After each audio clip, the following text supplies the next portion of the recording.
So just to be clear here, this is the story of stone soup, not stoner soup like you might find if you have autocorrect problems. I think stoner soup is from a different story collection that also includes the legend of Johnny Appleweed.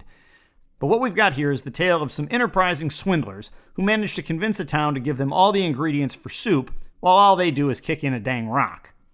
Now, some people think that this is a great story of cooperation and kindness.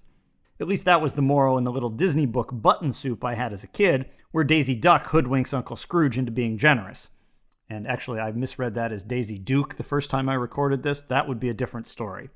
But in retrospect, Stone Soup appears to be the world's first tale of a pyramid scheme. This is Stone Soup a la Bernie Madoff, as far as I'm concerned. Our protagonists, not Daisy Duck or Daisy Duke, are a bunch of hungry travelers. They roll into town looking for some grub, and nobody much wants to share. Rather than head to the Arby's out by the highway, though, the visitors instead bust out a giant stew pot, build a fire, chuck in a stone, and start boiling. The villagers are curious, wondering what exactly these weirdos are up to and whether it might be time to call the National Enquirer. The travelers explain that, "Oh, we're making stone soup. It's the world's most delicious soup, and it's all made out of just one stone." "Really?" say the not at all gullible villagers, taking a few minutes out of ordering their new as-seen-on-TV super scissors that can cut through the bottom of a boat. "You can actually make soup out of a rock?"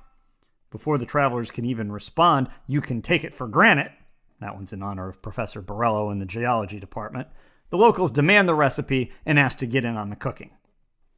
The guests provide the village folk with an award-winning tutorial in their secret techniques. Optimal heating conditions, perfect stone storage, you name it. Then they subtly drop a couple of hints. "You know, the last time I made this, I added just a touch of salt, and it really brought out the flavor in that limestone. Oh yeah, that was great. So was the time we topped it off with some chicken and noodles." The brain trust of townies are not about to assist with second-rate stone soup, so the next thing you know, they're running off to collect ingredients like they're contestants on Supermarket Sweep. And lo and behold, once you add 16 varieties of seasoning, that soup made out of just one stone turns out to be pretty darn tasty. Imagine that. Now, as soon as someone orders one of those fancy as-seen-on-TV soup bowls that you can also use for the perfect Flowbee haircut, everything will be hunky-dory.